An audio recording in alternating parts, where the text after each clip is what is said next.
Bismillahirrahmanirrahim. Assalamualaikum warahmatullahi wabarakatuh. Anda bersama saya Ustaz Hafizi Al-Hafiz dan insya-Allah hari ini kita akan membongkar di sebalik 114 nama-nama surah, kita akan membincangkan surah yang ke-84 iaitu surah Al-Insyiqaq. Sama-sama kita dengarkan.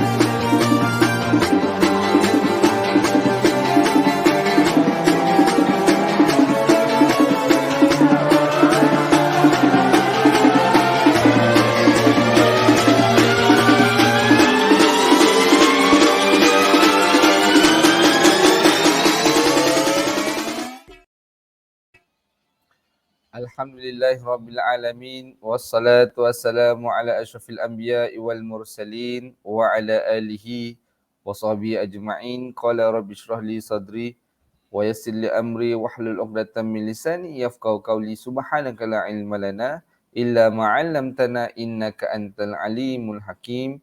Wa la haula wa la quwwata illa billahil aliyyil azim. Amma ba'. Assalamualaikum warahmatullahi wabarakatuh. Apa khabar semua sahabat-sahabat di luar sana? Mudah-mudahan anda semua berada dalam keadaan yang ceria, sentiasa bahagia, diberikan ketenangan jiwa, kejernihan hati, diberikan wajah yang gembira dan mudah-mudahan hidup kita ni sentiasa di bawah naungan Allah, di bawah rahmat Allah, di bawah pimpinan hidayah, inayah dan taufik daripada Allah Subhanahu Wa Taala insya-Allah. Mudah-mudahan pagi hari Sabtu ni kita dapat bersama-sama memulakan hari kita dengan ibadah, dengan ilmu, terutamanya dengan kefahaman kita terhadap Al-Quran. Dan insya-Allah hari ini kita akan membincangkan perbincangan dalam tadabbur surah Al-Insyiqaq dan mudah-mudahan kita dapat bersama-sama menambah kefahaman kita terhadap surah ini dan juga menambah kecintaan kita kepada Al-Quran. Mohon sahabat-sahabat yang telah berada bersama dengan saya pada pagi ini, boleh ke respon adakah suara saya dengar dengan jelas ataupun tidak? Kalau boleh tolong komen di ruangan komen jelas di mana. Mungkin sahabat-sahabat kita ni boleh berkenalan lah kan. Kita di samping kita ada yang mungkin ada yang baru, ada yang sudah lama ataupun ada yang dah terlupa dah. Hari Sabtu pagi jam 8 kita ada perkongsian, kita ada live, kita ada tadabbur surah-surah dalam Al-Quran. Dan sebenarnya mudah-mudahanlah ia menambah kefahaman kita tentang Al-Quran insya-Allah. Kita ada Encik Izham. Waalaikumsalam. Izham Omar, masya-Allah. Terima kasih.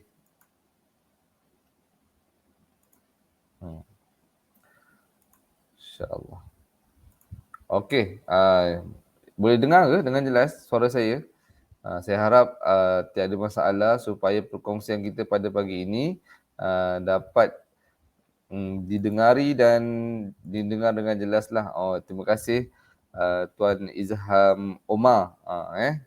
Komen dan respon jelas insya-Allah. Tuan-tuan, puan-puan, muslimin, muslimat dan rahmati Allah Subhanahu Wa Taala. Pertama sekali kita bersyukurlah kepada Allah Subhanahu Wa Taala kerana pada pagi ini Allah Subhanahu Wa Taala memberikan ruang dan peluang untuk kita bersua walaupun bukanlah di secara fizikal, secara berhadapan, bertemu dua mata, tetapi mudah-mudahan walaupun di alam maya, di live Facebook ini, Allah Subhanahu Wa Taala mampu mengikat hati-hati kita di atas dasar akidah, di atas dasar perjuangan kita cintakan Al-Quran. Mudah-mudahan ia akan membantu kita untuk bersama-sama bergerak di atas jalan yang betul, jalan yang benar, jalan yang satu. Dan insya-Allah tuan-tuan dan puan-puan, kita doalah kepada Allah Subhanahu Wa Taala supaya hari ini merupakan hari yang lebih baik daripada semalam. Mungkin semalam kita ada kekurangan dari sudut amal ibadah kita, amal soleh kita. Mungkin kita tidak kurang memerhatikan ataupun memberikan penjagaan yang betul-betul terhadap ibadah solat kita, ibadah Al-Quran kita, berzikir kita, sedekah kita dan sebagainya. Tapi mudah-mudahan hari ini kita mulakan pagi kita dengan amal soleh, kita mulakan dengan majlis ilmu dan mudah-mudahan ia memberikan kekuatan untuk kita reset balik hari kita, pagi kita, supaya pagi yang kita mulakan ini menjadi pagi yang berkualiti. Sebab tu tuan-tuan dan puan-puan, kehidupan kita setiap hari, sekiranya Allah izinkan kita hidup, ia adalah peluang untuk kita memperbaiki prestasi dan juga produktiviti hari kita berbanding dengan hari-hari sebelum ni. Kalaulah semalam ataupun semalam-semalam ataupun kemarin dan sebagainya, sebelum-sebelum ni, hari-hari yang sebelum ni, kita rasa produktiviti hari kita berkurangan, jadi memberi peluang kepada kita hari ini, kita mempertingkatkan produktiviti bukan sekadar daripada sudut pekerjaan kita, tetapi dari sudut amal soleh kita, dari sudut hubungan kekeluargaan kita, dari sudut bagaimana kita menguruskan kehidupan kita ini menjadi kehidupan yang lebih baik, insya-Allah. Mudah-mudahan Allah Subhanahu Wa Taala memimpin hati kita. Tuan-tuan, puan-puan, muslimin, muslimat yang dirahmati Allah Subhanahu Wa Taala, yang sudah berada bersama saya pada pagi ini, saya mohon boleh tolong tekan butang like dan juga sharekan live kita kepada sahabat-sahabat kita di luar sana. Mudah-mudahan ramai yang tahu, yang mention, oh pagi ini kita ada live berkenaan dengan tadabbur surah-surah dalam Al-Quran.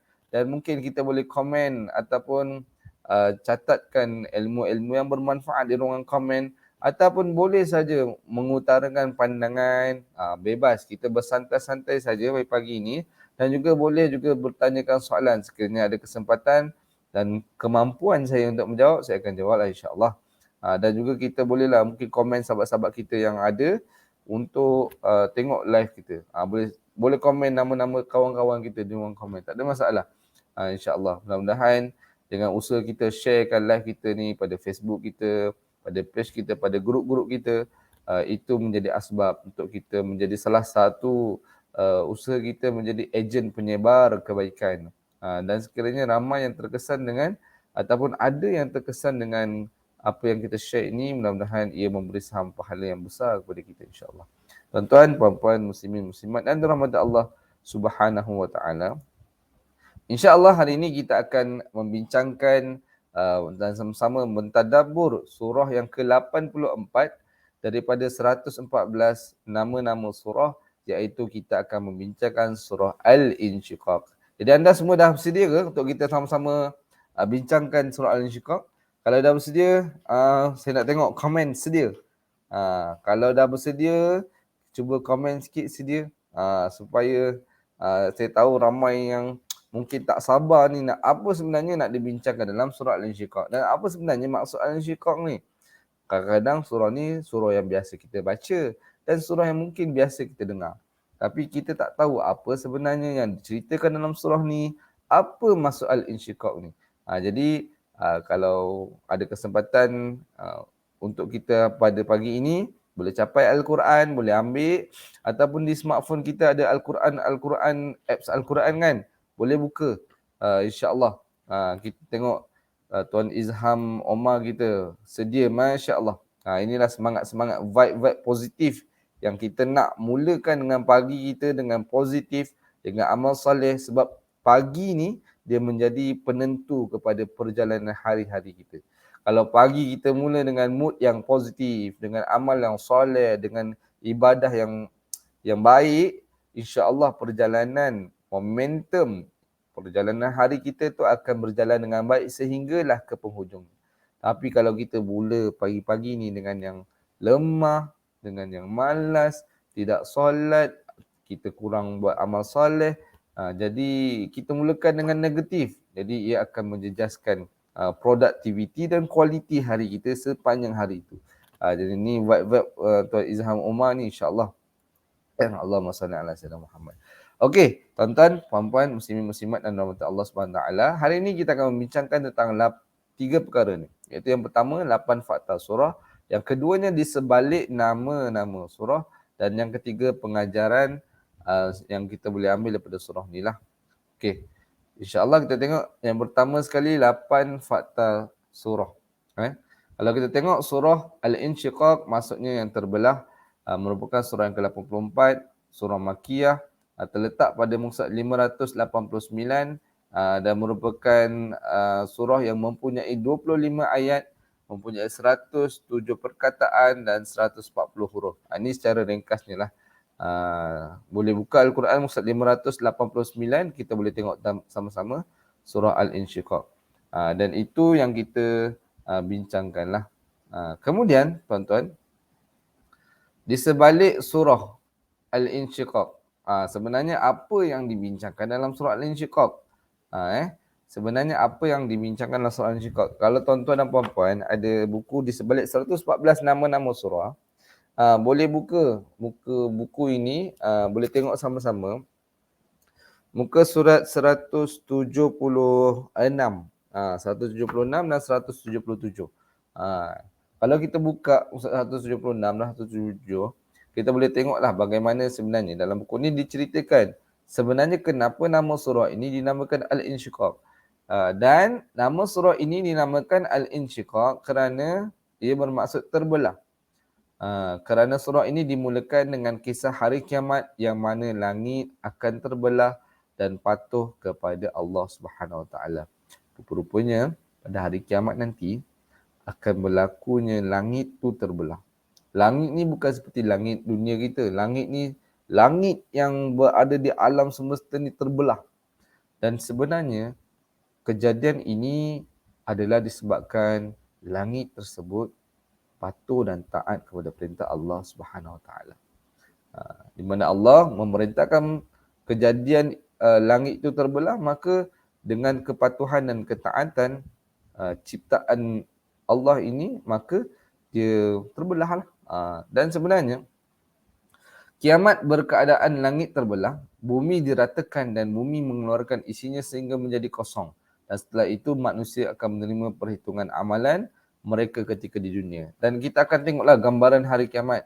Selain dimulakan dengan langit yang terbelah, kita akan tengok nanti bagaimana bumi itu diratakan dan bagaimana bumi itu mengeluarkan isinya sehingga ia menjadi kosong. Setelah itu manusia akan menerima perhitungan amalan, sama ada menerima buku catatan amalan dengan tangan kanan ataupun menerima buku amalan dengan tangan kiri. Nanti kita akan tengok sama-sama insya-Allah. Ini serba ringkaslah bagaimana apa sebenarnya yang nak disampaikan di dalam surah Al-Insyiqaq ni. So setakat ni kita boleh faham secara ringkasnya begitulah apa yang nak disampaikan melalui surah Al-Insyiqaq. Maksudnya terbelah. Al-Insyiqaq ni maksudnya terbelah. Langit yang terbelah lah. Alright. Sebenarnya objektif surah ni, mungkin sahabat-sahabat yang ada boleh tulis kat ruang komen. Objektif surah ni penting juga untuk kita tahu sebenarnya apa yang nak disampaikan dalam surah ini. Dan sebenarnya surah Al-Insyiqaq ni dia nak memujuk manusia agar kembali bertaubat kerana mereka akan pulang bertemu dengan Allah, bertemu dengan Tuhan. Seperti mana pada ayat yang ke-6. Kalau tuan-tuan boleh buka surah Al-Insyiqaq pada ayat ke-6 kan.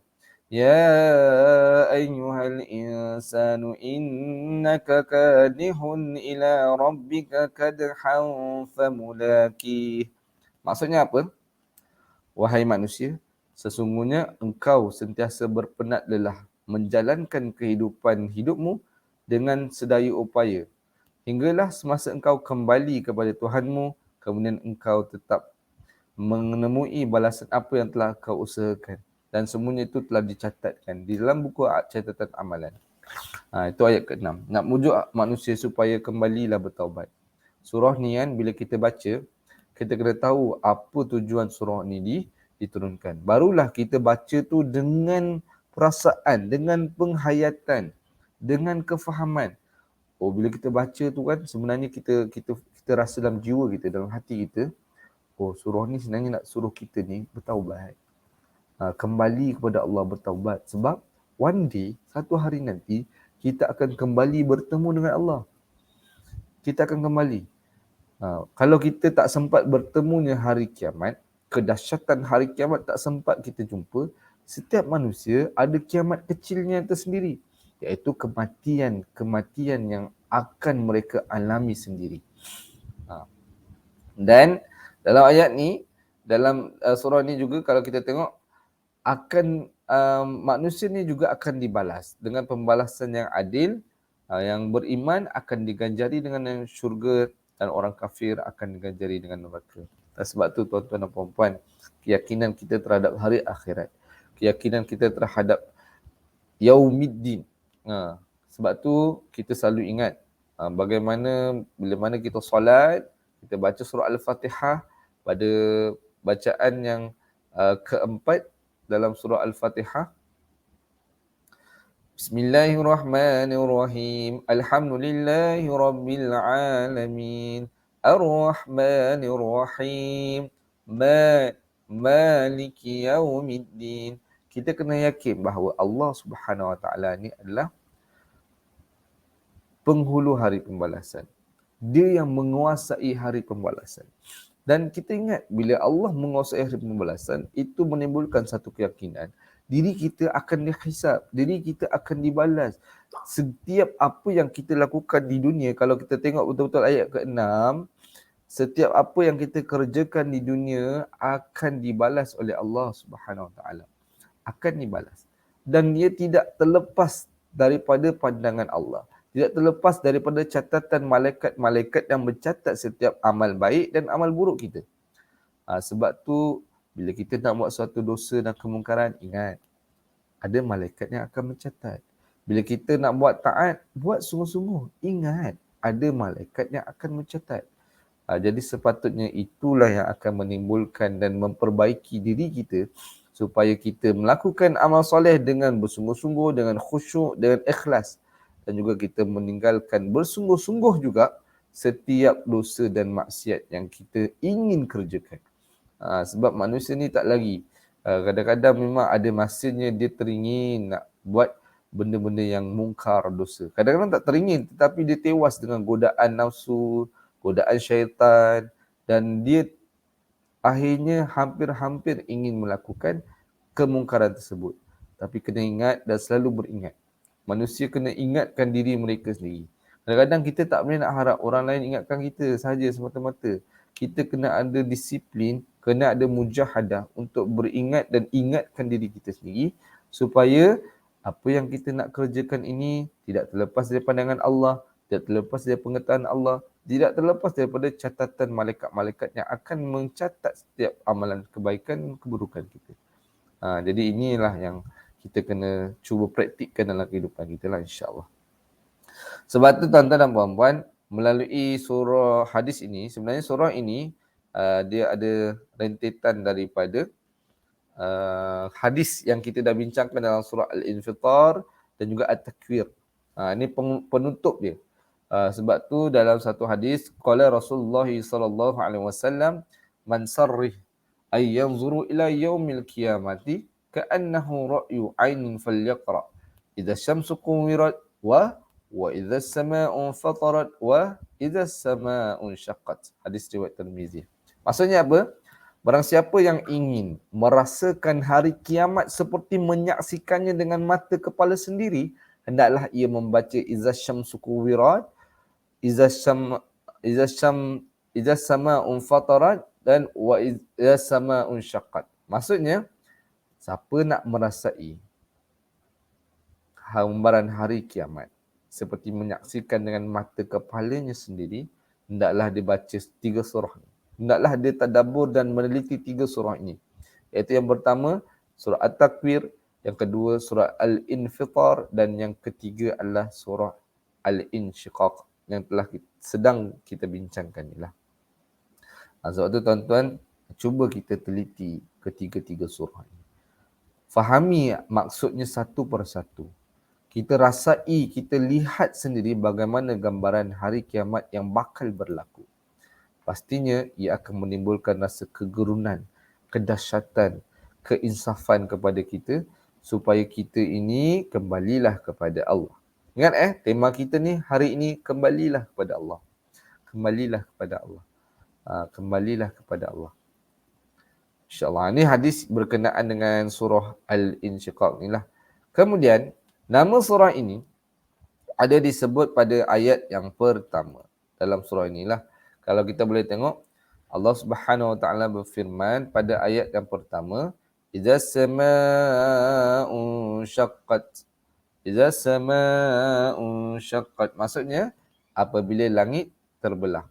Itu boleh kita tengok pada muka surat 589 lah dalam Al-Quran. So siapa yang ada Al-Quran ni boleh bukalah muka surat 589 dan kita boleh tengok sama-sama bagaimana keadaan ayat inilah. Ayat ini dimulakan dengan langit yang terbelah. Dan sebenarnya surah Al-Insyiqaq ni tuan-tuan dan puan-puan, mungkin yang ada boleh catat kot, saya tak letak dekat slide. Sebenarnya surah ini diturunkan pada fasa kedua, iaitu di awal permulaan dakwah Nabi Muhammad sallallahu alaihi wasallam secara terus terang. Dan orang kafir Quraisy ni dia memilih untuk langsung tidak mempercayai hari akhirat. Macam mana kita tahu kan keadaan surah ini diturunkan kepada ketika mana orang kafir Quraisy, kepada orang kafir Quraisy yang sebenarnya mula untuk menolak perintah-perintah ataupun seruan-seruan dakwah Nabi.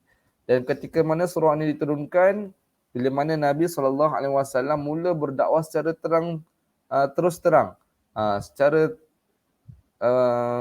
jahar lah. Pada permulaan dakwah Nabi secara terus terang, dan ketika itulah orang kafir Quraisy mula untuk menolak segala-galanya apa yang disampaikan kepada mereka daripada Rasulullah SAW, terutamanya berkenaan dengan hari akhirat, hari kiamat dan sebagainya lah. Sebab tu surah ini menerangkan bagaimana gambaran hari akhirat yang bakal berlaku ketika mana saatnya tiba nantilah. Kemudian kita nak tengok tema surah ini. Jadi tuan-tuan dan puan-puan boleh buka surah Al-Insyiqaq. Kalau kita tengok ayat 1 hingga 5 dalam surah Al-Insyiqaq, ia memperlihatkan keadaan gambaran hari kiamat yang bermula dengan langit yang terbelah, bumi yang diratakan dan bagaimana dikeluarkan segala isi yang ada dalam bumi inilah. Mungkin sahabat-sahabat boleh tulis dalam komen. Bagaimana permulaan surah ini dimulakan dengan gambaran keadaan hari akhirat. Okay, kita boleh tengok bagaimana ayat pertama Allah Subhanahu Wa Taala dimulakan surah Al-Insyiqaq ini dengan idza samaa'un syaqqat, dan apabila langit yang terbelah, wa adzinat li rabbiha wa huqqat, serta mematuhi perintah Tuhannya yang sudah semestinya ia patuh. Okey, kalau kita boleh tengok pada ayat kedua ni, wa adzinat li rabbiha wa huqqat, kita boleh tengok ayat kedua ini diulangi pada ayat yang kelima juga dengan susunan perkataan yang sama. Pada ayat yang kelima juga, wa azinat li rabbiha wa huqqat. Nak katakannya, apa maksud dia sebenarnya? Langit yang kan ayat pertama tadi, idza samaa'un syaqqat, apabila langit terbelah. Wa azinat li rabbiha wa huqqat, ayat kedua, serta mematuhi perintah Tuhannya dan sudah semestinya ia patuh. Nak katakan langit juga makhluk Allah, bila mana Allah perintahkan mereka untuk terbelah, berpecah, maka ia patuh dengan perintah Tuhannya. Alam, makhluk Allah pun patuh kepada perintah Tuhannya, penciptanya. Dan itu sepatutnya menimbulkan kesedaran kepada diri kita yang manusia ini diberikan akal, diberikan hati dan juga merupakan khalifah di atas muka bumi ini. Sepatutnya lagi kita patuh dan taat kepada perintah Allah. Dan diulangi sekali lagi bagaimana alam langit, bumi patuh dengan perintah Allah Subhanahu Wa Taala. Pada ayat yang keempat, ayat ketiga, wa idzal ardu muddat, dan apabila bumi diratakan, wa alqat ma fiha wa takhallat, serta mengeluarkan apa yang di dalamnya dan ia menjadi kosong. Dan langit patuh kepada perintah Allah, juga bumi juga patuh kepada perintah Allah. Ditutup dengan ayat kelima, wa azinat li rabbiha wa huqqat, dan mereka itu sentiasa patuh kepada perintah Tuhan. Dan ia menunjukkan bahawa bumi, langit, hari kiamat bukan semata-mata hari kiamat sahaja. Setiap masa dan kita diperlihatkan pada waktu hari kiamat nanti, mereka sangat patuh kepada perintah Allah. Dan sepatutnya lah kita sebagai hamba, sebagai khalifah ini juga patuh kepada perintah Allah. Kemudian kita tengok ayat 6 hingga 15 daripada surah ini, ia gambaran suasana mahsyar. Gambaran suasana mahsyar.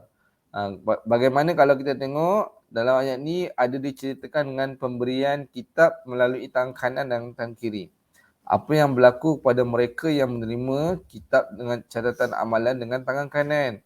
Apa yang berlaku kepada mereka yang menerima kitab dengan tangan kiri. Dan dia ada hubungan kait kekeluargaan di dunia ni. Sebenarnya bagaimana kita nak mencorakkan keluarga kita di dunia, ia akan memberi kesan kepada bagaimana keadaannya di akhirat. Dan ada dua jenis keluarga lah pada ayat ke-9 dan 13. Kalau tuan-tuan dan puan-puan boleh tengok pada ayat ke-9. Pada surah Al-Insyiqaq ni, Allah Subhanahu wa taala berfirman, "Wa yanqalimu ila ahlihi masrura." Dan ia akan pergi kepada keluarganya yang beriman dengan sukacitanya. Rupanya pada hari akhirat nanti, orang yang menerima buku catatan dengan tangan kanan akan bergembira bersama keluarganya yang beriman di akhirat. Dan beza pada ayat ke-13. Innahu kana fi ahlihi masrura. Ini untuk golongan yang menerima buku catatan dengan tangan kiri. Sebenarnya semasa di dunia dulu dia bersukaria, bergembira dengan ahli keluarganya yang ingkar dan kufur. Maksudnya katakan orang yang terima buku catatan amalan dengan tangan kiri, kat dunia dah dia bersukaria dengan ahli keluarga yang kufur, dan di akhirat mereka merana, kan? Itu terbaliklah bagaimana keadaan di antara orang yang terima buku catatan dengan kanan dan juga tangan kiri. Kemudian ayat 16 hingga 19, Allah Subhanahu Wa Taala bersumpah dengan kebenaran hari kebangkitan semula dengan 3 objek yang berfasalah. Kalau kita tengok pada ayat 16 hingga 19, nak mengatakan bahawa Allah mulakan fala uqsimu bisyafaq wal laili wama wasaq wal qamari idza tasaq latarkamunna tabaqan an tabaq. Kalau kita boleh tengok ayat 16 hingga 19 ni, bagaimana Allah Subhanahu Wa Taala memperlihatkan bagaimana keadaan bulan yang ada fasa-fasa bulan. Fasa bulan, bagaimana malam yang juga ada fasa dia, bagaimana keadaan alam pada ketika itulah. Nak katakan bulan, sebab tu para ulama ada mengatakan hidup kita ni mempunyai fasa juga. Seperti mana bulan. Bulan dia ada fasa dia ada bulan sabit, dia ada anak bulan, dia ada bulan purnama, bulan separa dan sebagainya. Dia ada fasa dia dan dia berubah setiap fasa. Dan hidup kita juga berfasa-fasa. Satu, fasa dari sudut pembesaran kehidupan kita, perjalanan kehidupan kita. Kita mula dengan fasa bayi, kemudian kita meningkat ke fasa kanak-kanak, fasa remaja, fasa dewasa, bekerja, berkahwin, dan mulalah kita melangkah ke fasa warga emas dan sebagainya, dan akhirnya fasa kematian. Maknanya kehidupan kita ni merupakan satu fasa yang sentiasa berubah. Sama juga kita dulu berada di alam rahim, kemudian kita duduk di fasa di alam dunia, kita masuk pula di alam barzah, fasa kita seterusnya. Ia perubahan-perubahan yang sentiasa berfasa. Juga bagaimana kehidupan seharian kita juga berfasa. Ada hari kita diuji dengan ujian dan musibah. Itu fasa kita sedang diuji. Ingat, selepas ada ujian, adalah solusinya, adalah jalan keluarnya, adalah kesenangannya. Sebab tu kita selalu bacalah dalam surah dalam Al-Quran kan, Inna ma'al usri yusra wa inna ma'al usri yusra. Dan sesungguhnya selepas kesukaran itu ada kesenangan. Allah ulang lagi sekali, setelah kesukaran ada kesenangan. Ia fasa-fasa yang berlaku. Kita diuji dengan kesakitan, insya-Allah kesakitan, ujian tu akan berlalu juga. Akan berubah ke fasa yang lain. Kita ada fasa kita gembira, kegembiraan tu takkan kekal lama. Ada fasa kita berduka dan bersedih. Dan ingat kehidupan kita ni sentiasa berubah. Malam akan berlalu dengan adanya siang. Siang dia akan berlalu adanya malam. Dan ia adalah satu perubahan yang sentiasa akan berlaku. Begitu jugalah kehidupan kita. Ada fasa-fasanya. Dan ia melambangkan bagaimana bulan ada fasa, malam pun ada fasa. Dia reflect pada kehidupan kita pun berfasa. Sebab tu, jangan kita sedih bila kita diuji dengan kesukaran, kesusahan dan sebagainya sebab ia akan berlalu. Seperti mana berlalunya malam apabila datangnya siang. Berlalunya fasa-fasa bulan, anak bulan dia akan berubah kepada fasa-fasa yang seterusnya mengikut masanya. Sebab tu kadang-kadang kita tengok masa juga satu fasa yang dapat menyembuhkan kita daripada segala apa yang kita hadapi dan situasi saat itulah. Okey, itu ayat 16 hingga 19. Ayat 20 hingga 25, dia bahagian akhir sekali lah. Dia realiti orang Quraisy yang tidak mahu beriman dengan Allah dan juga Al-Quran. Mereka mencipta alasan, mereka memperolok-olokkan, mereka tidak percaya dan sebagainya. Dan nak katakan Allah pada ayat yang penghujung ini, Allah bagi peringatan. Bahawasanya Allah mengetahui apa yang ada dalam hati kamu. Allah tahu apa yang ada dalam hati kita. Walaupun orang lain tak tahu, tapi Allah tahu. Ini tema-tema dalam surah Al-Insyiqaq. Kita boleh tengok baliklah ayat 1 hingga 5, ayat 6 hingga 15, ayat 16 hingga 19, ayat 20 hingga 25 supaya ia memberi gambaran kepada kita bagaimana perjalanan surah Al-Insyiqaq dari permulaan hinggalah ke penghujung surah tersebut. Dan kita pergi kepada bahagian terakhir, mungkin ni sedikit sajalah. Yang pertama sekali, gambaran hari kiamat ataupun gambaran hari pembalasan yang membangkitkan iman. Boleh tulis di ruang komen sahabat-sahabat yang berada bersama dengan saya pada pagi ini. Pengajaran pertama yang kita nak cuba ambil daripada surah Al-Insyiqaq ni adalah gambaran hari pembalasan yang membangkitkan iman. Ni surah yang terakhir. Kita dah belajar sebelum ni surah At-Takwir, kita dah tengok juga surah Al-Infitar dan kali ni kita pergi kepada surah Al-Insyiqaq. Ia penutup surah supaya Allah nak kita benar-benar melihat gambaran keadaan hari kiamat. Yang sepatutnya tujuannya untuk membangkitkan keimanan kita, menambahkan amal soleh kita, memberikan kekuatan untuk kita mujahadah daripada melakukan dosa, keingkaran dan kemaksiatan. Memberikan kekuatan kepada kita untuk mujahadah untuk terus melakukan ibadah, amal soleh, segala perintah-perintah daripada Allah Subhanahu Wa Taala. Kadang-kadang tuan-tuan dan puan-puan, ada kalanya kita ni sebenarnya bukan semata-mata kena mujahadah apabila mana kita nak meninggalkan dosa dan maksiat. Nak buat kebaikan, ketaatan perintah Allah pun kena mujahadah. Kadang-kadang kita nak solat tapi kita penat, kita lelah, kita letih, kita ada urusan-urusan lain. Itu pun perlukan mujahadah. Mujahadah, letih ni. Kadang-kadang kita balik daripada urusan luar, malam dan sebagainya lewat, kita nak solat isyak, penat, letih. Lagi seronok kita balik je rumah, terus landing di atas katil, tidur. Itu lagi seronok. Tetapi kita perlu mujahadah. Kita takut, kita khawatir. Kalau aku landing ni, kalau aku baring ni, mesti terus tidur sampai pagi ni. Kadang-kadang silap-silap subuh pun lewat. Jadi kita cuba juga mujahadah. Solat dulu isyak dan sebagainya supaya kita doa kepada Allah supaya Allah juga memberikan kemudahan untuk kita menjaga ibadah-ibadah kita yang lain, insya-Allah. Jadi tuan-tuan dan puan-puan, saya tengok bagaimana gambaran hari kiamat, hari pembalasan dalam surah Al-Insyiqaq ni. Allah mulakan dengan izas samaa'un syaqqat, apabila langit terbelah. Apabila langit terbelah. Pada ayat kedua, okay, saya besarkan sikit buat.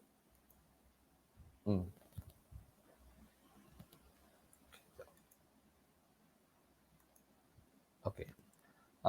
Pada ayat kedua, wa azinat li rabbiha wa huqqat, serta mematuhi perintah Tuhannya dan sudah semestinya ia patuh.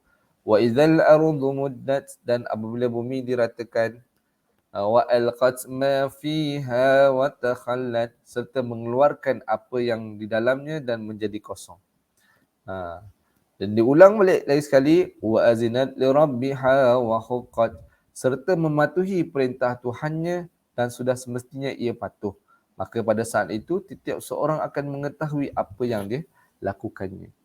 Dan Allah memberi peringatan pada ayat ke-6, ya ayyuhal insanu innaka kadihun ila rabbika kadhan famulaki.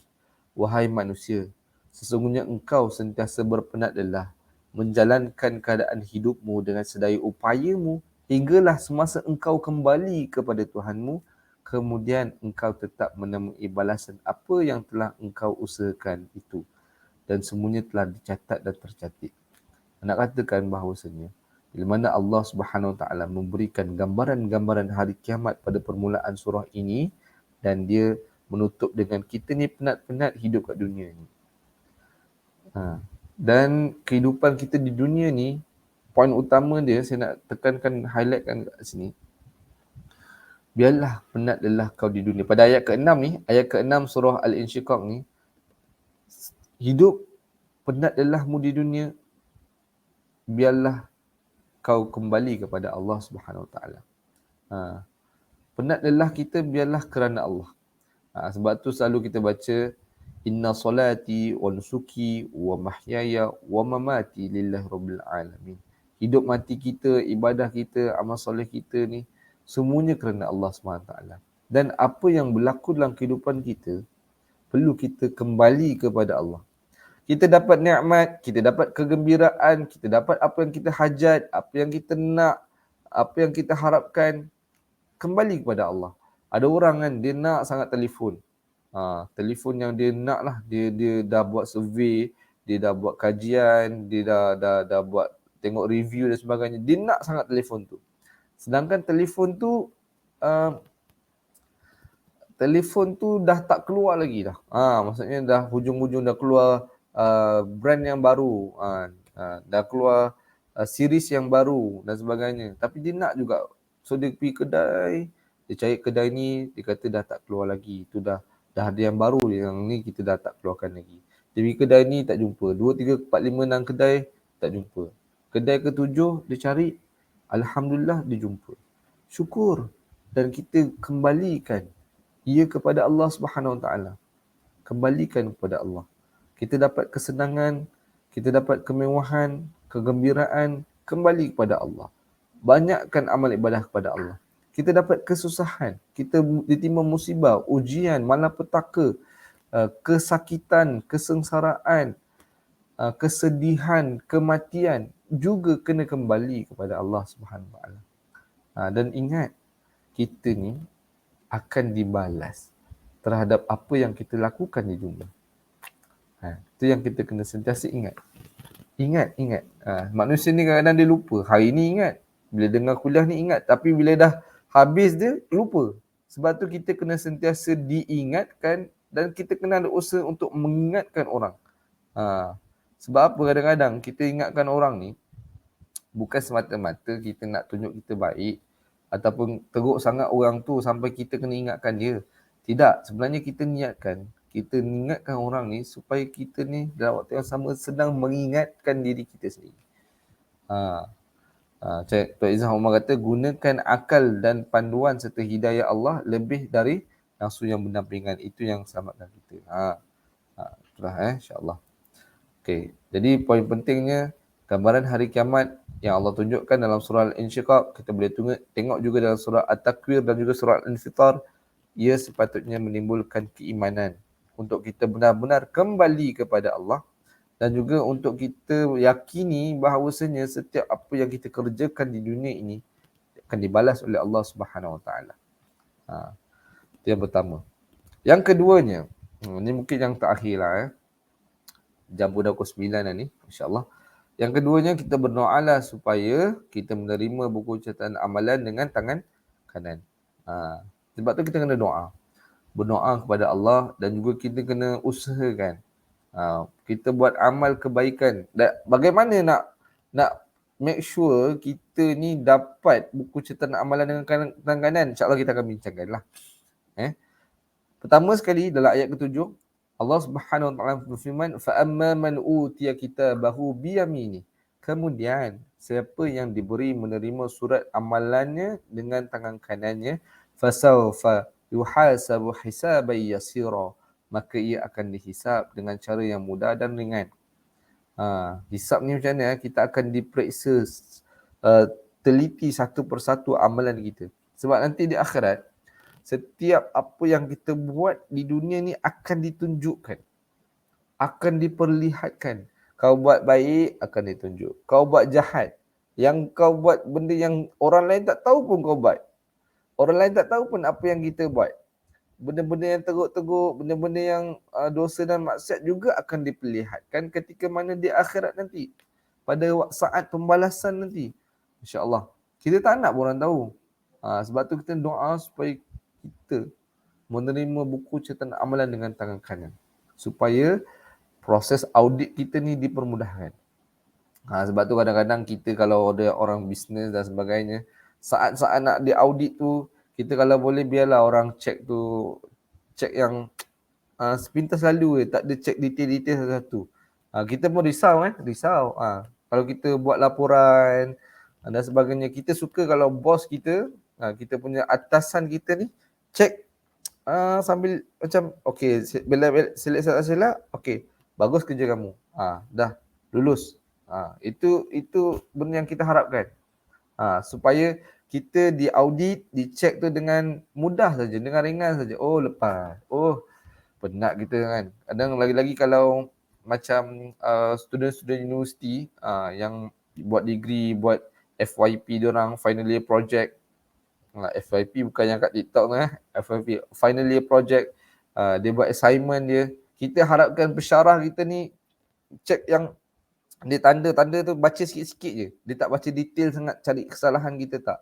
Begitu juga saat mana kita di akhirat nanti. Kita harap sangat kita ni biar dihisap dengan mudah, dengan ringan. Tidak dicek satu persatu teliti sangat. Sebab apa kita harap kita menjadi sedemikian dengan bila mana kita menerima buku catatan dengan amalan kanan. Tu kita doa, ya Allah, ya Tuanku, jadikanlah kami ini orang yang menerima buku catatan dengan tangan kanan. Kita doalah doa yang mudah untuk kita fahami dan kita praktikkanlah bagaimana kehidupan kita kat dunia ni nak praktik supaya kita ni layak untuk menerima buku catatan dengan tangan kanan. Kita tengok pada ayat seterusnya. Bila mana kita menerima buku catatan amalan dengan tangan kanan, kita akan dihisap dengan mudah, dengan ringan. Bukan itu saja, maka kita akan diberikan kenikmatan wa yanqalibu ila ahlihi masrura, dan ia akan pergi kepada keluarganya yang beriman dengan sukacitanya. Rupa-rupanya bila mana kita ni menerima buku catatan amalan kanan dengan tangan kanan, saya tangan kanan saya ni saat itu kita diringankan hisap, dipermudahkan, dipercepatkan. Dan kemudian kita nak kata keistimewaan, kenikmatan orang yang menerima buku catatan dengan tangan kanan ni, dia akan bertemu dengan keluarganya yang beriman pada ketika itu dengan gembiranya. Diorang gembira bukannya semata-mata di dunia, diorang gembira juga di akhirat. Mereka bertemu semula di akhirat, insya-Allah. Sebab tu tuan-tuan dan puan-puan, pentingnya salah satu caranya untuk kita terima buku dengan amalan dengan tangan kanan di dunia ni, biarlah kita bersusah payah untuk mewujudkan atau menghasilkan keluarga yang beriman, supaya apa, nanti di akhirat kita dapat bertemu semula. Sebab tu salah satu cara untuk kita menerima buku catatan dengan tangan kanan, satu amal soleh kita kena jagalah. Maksiat kita tinggalkan dan kita berusaha bersungguh-sungguh untuk mewujudkan keluarga yang benar-benar beriman kepada Allah. Sebab tu penting bagi para suami dan juga bakal-bakal suami, orang-orang lelaki ni, supaya kita beringat kita diperintahkan oleh Allah Subhanahu Wa Taala supaya memelihara keluarga kita daripada api neraka. Allah Subhanahu Wa Taala berfirman, "Ya ayyuhallazina amanu qu anfusakum wa ahlikum nara." Wahai orang-orang beriman, jagalah diri kamu dan juga ahli keluarga kamu daripada azab api neraka. Sebab tu penting kita jaga diri kita, dan bukan setakat kita ni cukup. Kita seorang je yang bangun malam. Kita seorang je yang banyak bersedekah. Kita seorang je yang banyak baca Al-Quran. Kadang-kadang kita pun mengabaikan ahli keluarga kita. Tak kejutkan mereka qiyam, tak mengejutkan mereka solat subuh, tak ajak mereka solat berjemaah, tak ajak mereka baca Al-Quran, menghafal Al-Quran, mentadabbur Al-Quran. Maka kita sebagai suami dan juga sebagai ketua keluarga perlu mengambil peranan ini untuk mewujudkan keluarga yang benar-benar menghayati agama dan beramal dengan agama. Bukan tahu hukum agama saja, tapi perlu beramal dengan agama. Sebab tu penting pengetahuan agama, tapi lebih penting lagi kemahuan untuk beragama. Jadi insya-Allah. Sebab tu tuan-tuan dan puan-puan, dalam kita beramal ni kan, jangan kita membandingkan ataupun kita terlampau suka nak menunjukkan amalan-amalan kita kepada orang lain. Kadang-kadang kita kan baca Quran banyak. Contohlah kan, contoh kita baca Quran 1 juzuk satu hari ataupun 10 muka surat. Kita baca Bismillahirrahmanirrahim, baca, lepas tu kita habis je kita mengaji antara maghrib dan isyak, kita tanyalah suami kita. Bang, abang dah mengaji belum hari ni?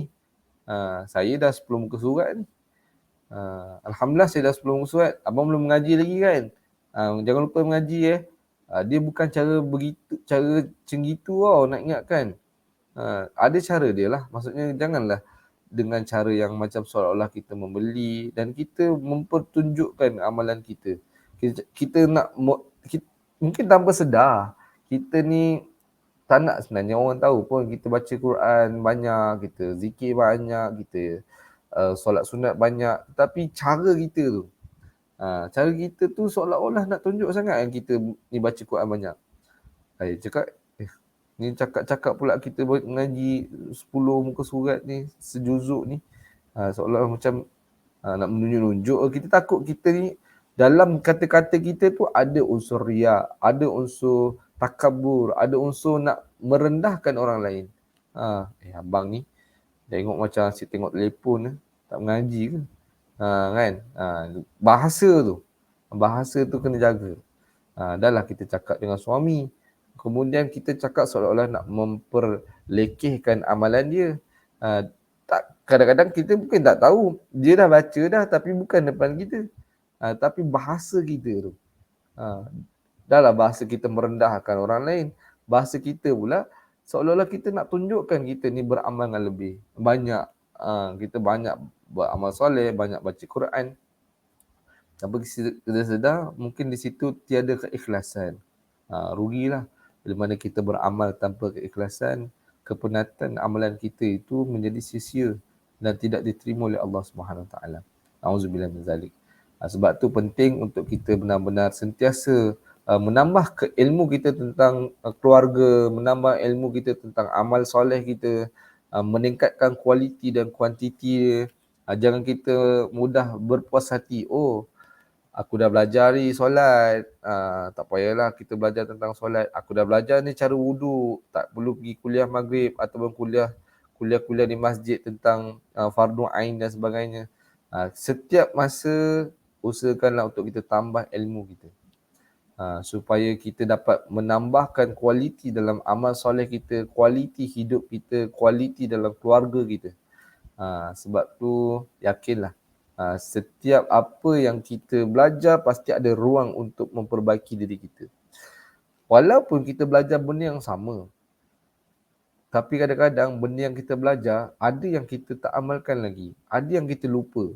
Jadi tak ada menjadi satu masalah kita dengar benda yang sama berulang-ulang kali. Mudah-mudahan ia menimbulkan peringatan kepada kita untuk beramal dengan ilmu yang kita ada. Kadang-kadang kita belajar banyak, ilmu banyak. Tahu ini sunat, ini wajib. Tahu pahala ni banyak, amalan ni pahalanya begini. Tapi kita tak buat. Sebab tak ada tak ada diingatkan, tak ada peringatan dan mungkin kita sendiri tak bersedia untuk beramal dengan ilmu tersebut.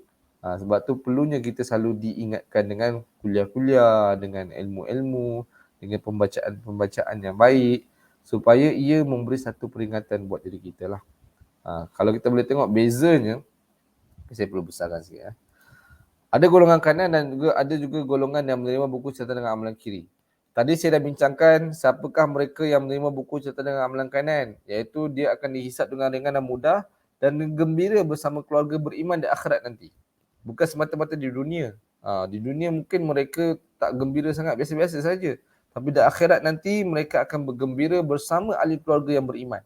So nak jumpa keluarga yang beriman, nak bertemu dengan keluarga beriman, nak berjumpa dengan keluarga kita, bergembira dengan keluarga kita di akhirat, kena jadikan mereka ni ahli keluarga yang beriman di dunia. Yang pertama. Bagaimana pula golongan kiri? Keadaan mereka apabila mereka menerima buku catatan dengan amalan tangan kiri. Dalam Al-Quran kita boleh tengok bagaimana keadaan mereka apabila menerima ayat ke-10 kita boleh tengok.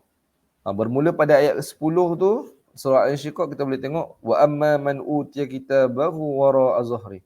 Dan siapa yang diberi menerima surat amalannya dengan tangan kiri dari sebelah belakangnya, fasawfa yad'u thubura, maka ia akan meraung menyebut kebinasaannya. Wa yasla sa'ira, dia akan menerima derita bakaran neraka yang marak menjulang. Masya-Allah. Innahu kana fi ahlihi masrura. Ayat 13, sebenarnya ia semasa di dunia dahulu bersukaria dalam kalangan keluarganya yang juga ingkar kufur. Rupanya di dunia mereka berseronok dengan keluarga yang kufur ni. Dia suka lepak dengan orang yang tak solat. Dia suka dengan keluarganya yang tak bersedekah, tak bayar zakat, tak berpuasa dan sebagainya. Kemudian ayat ke-14, innahu zanna alla yahur. Kenapa boleh berlaku macam ni sebenarnya? Kenapa boleh berlaku keadaan yang mereka kat dunia ni suka sangat dengan ahli keluarga mereka, bersama dengan ahli keluarga mereka yang ingkar dan kufur? Sebab apa?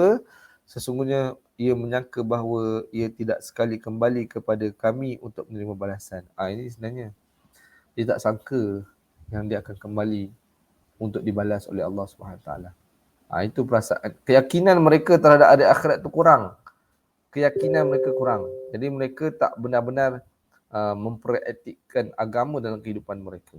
Jadi ini yang kita cuba elakkanlah, insya-Allah. Mudah-mudahan kita doalah kepada Allah SWT supaya Allah SWT memberikan kita buku amalan dengan tangan kanan. Dan mungkin di penghujung penutup ni lah, kita nak tengok bahawasanya, ini saya recap balik. Dalam surah Al-Insyiqaq ni, apa yang kita boleh dapat? Yang pertama tadi, gambaran hari pembalasan membangkitkan keimanan. Dan yang kedua, berdoalah supaya menerima buku catatan amalan dengan tangan kanan. Mungkin ini banyak lagi sebenarnya pengajaran yang kita boleh ambil dari surah Al-Insyiqaq. Mungkin dengan masa yang terbatas, kita boleh sama-sama tadabbur, hayati. Setiap ayat tu pasti akan memberi kesan kepada kehidupan kita.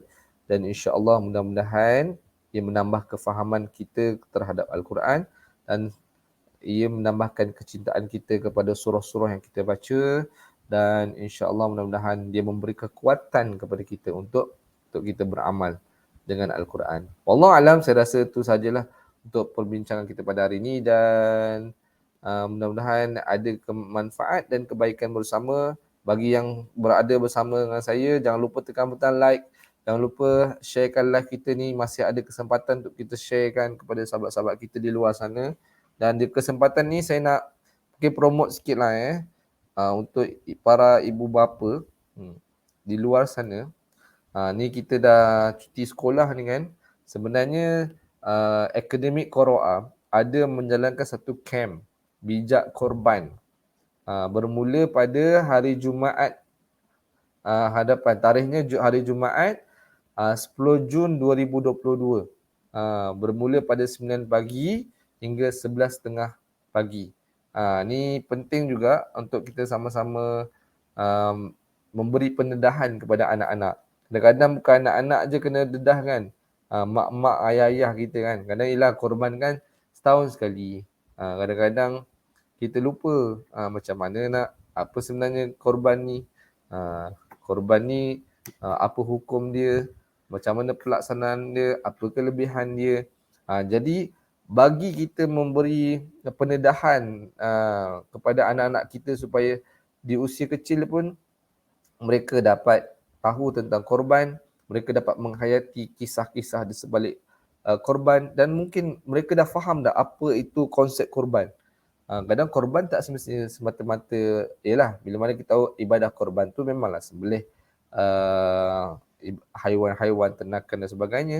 Tetapi bila mana mereka faham kisah di sebalik pengorbanan Nabi Ibrahim dan Nabi Ismail, bagaimana seorang anak yang patuh kepada ayahnya kerana Allah.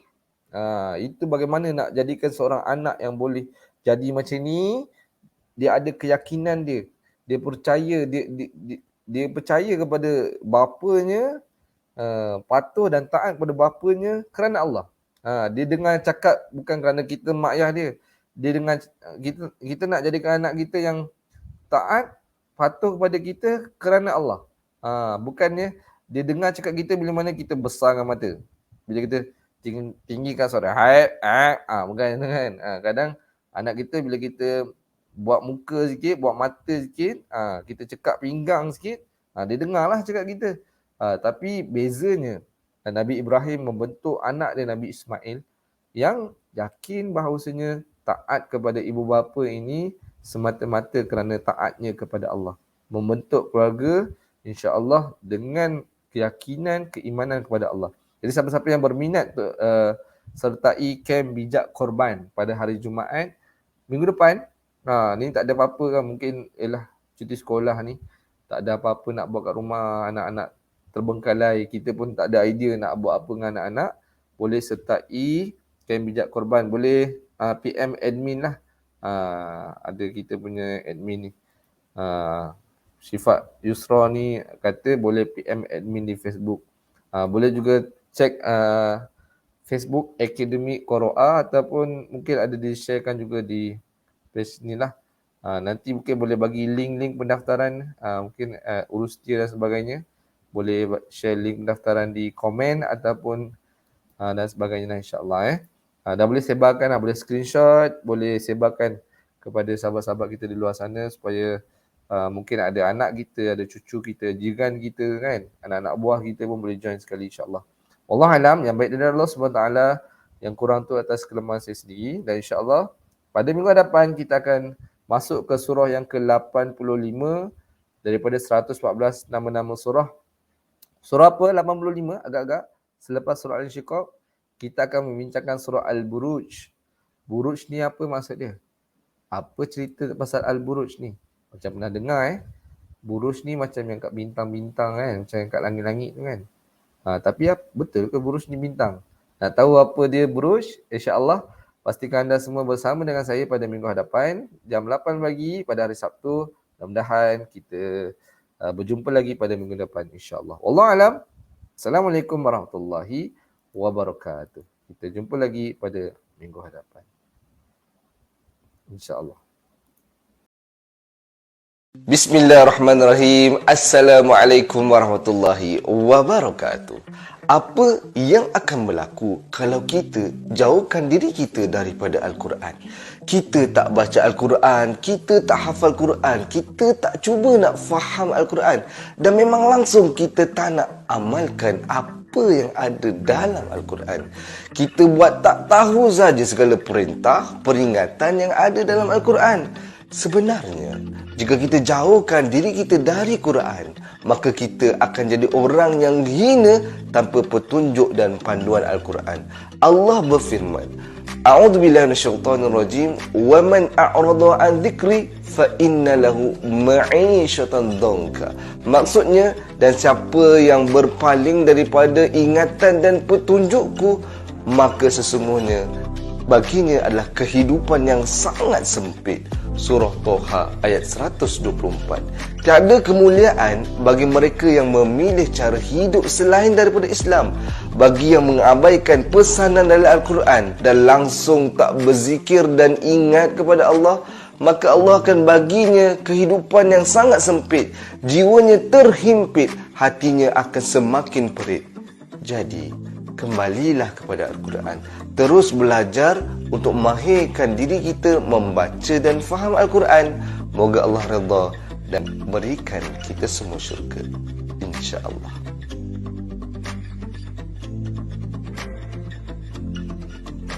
Ingin memahami isi kandungan Al-Quran? Dapatkan buku ini sekarang dengan klik link di bawah.